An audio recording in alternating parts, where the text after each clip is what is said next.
রাতের আধারে পাচার হয়ে যাচ্ছে কুলিক বনাঞ্চলের একের পর এক গাছ। গাছ কমায় কমছে পাখির কলতান। বনকর্তাদের দাবি নতুন করে গাছ লাগানো হয়েছে, ঘন হয়েছে বন।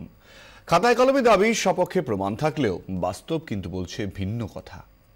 দেখতে পাচ্ছেন এখানে একটা মাটির ঢিপি, কিন্তু এই মাটির ঢিপির আড়ালে কি আছে যদি দেখতে হয় এই মাটিকে একটু সরাতে হবে। ঠিক এখানটায় এই মাটির ঢিপি দিয়ে কিন্তু আড়াল করা হয়েছে গাছের গুড়িকে, যে গাছকে পাচারকারীরা কেটে নিয়ে চলে গেছে রাতের অন্ধকারে, এমনটাই অভিযোগ করছেন এখানকার সাধারণ মানুষজন। পর্যটক আসছে, পিকনিক হচ্ছে। বন দফতরের আধিকারিকরা গৌরবের সঙ্গে বলছেন এশিয়ার দ্বিতীয় বৃহত্তম পক্ষী নিবাস, কিন্তু জঙ্গল কই? উত্তর দিনাজপুরের কুলিক বনাঞ্চল ক্রমশ হালকা হচ্ছে। রাতের অন্ধকারে সবুজ তছনছ করে দিচ্ছে কাঠের চোরা কারবারিরা, কিন্তু ডিএফও দাবি করছেন আগে গাছ আরো কম ছিল। গত 2 বছরে নতুন করে অনেক গাছ পোঁতা হয়েছে। এরিয়াটার মধ্যে কোনো এক সময় প্রচুর ফাঁকা জমি হয়ে গেছিলো, মানে ধরুন আপনার 50% মতো ব্ল্যাঙ্ক এরিয়া হয়ে গেছিলো। তো আমরা গত 2 বছর থেকে এই সমস্ত যে গাছগুলো ছিল কিছু কিছু অত গাছের গোড়া বা পরিষ্কার করে প্রায় 50 হেক্টরের মতো আমরা কিন্তু সেখানে আবার নতুন করে জঙ্গল স্থাপন করেছি।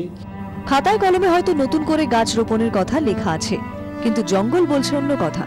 জঙ্গল লাগোয়া গ্রামের বাসিন্দারা যারা ঘাস কাটতে আসেন তারা বলছেন ক্রমাগত গাছ কাটা হচ্ছে, আর গাছ কমে যাওয়ায় কমছে পাখির সংখ্যা।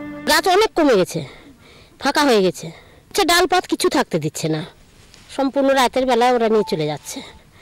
হবে তো, হচ্ছেই তো, কই এখন তার দেখা যাচ্ছে না পাখি, সেই পাখিগুলোও তো নেই। গাছগুলো কাটা আগে থেকে আর কি বেশি পোড়া পোড়া গাছগুলো দেখা যাচ্ছে, কাটা গাছগুলো দেখা যাচ্ছে। অভিযোগ পেয়ে অবশ্য স্থানীয় রেঞ্জারকে বন দেখতে পাঠিয়েছিলেন ডিএফও।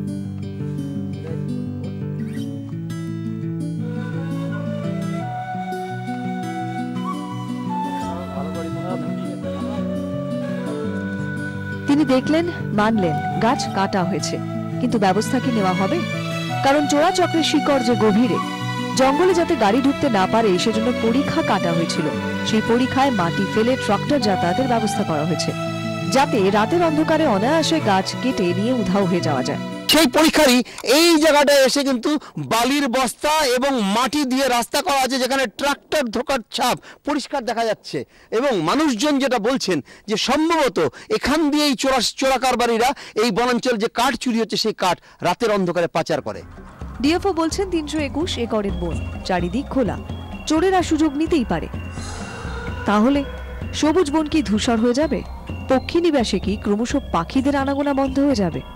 এরপরেও কি সক্রিয় ভূমিকা গ্রহণ করবে প্রশাসন?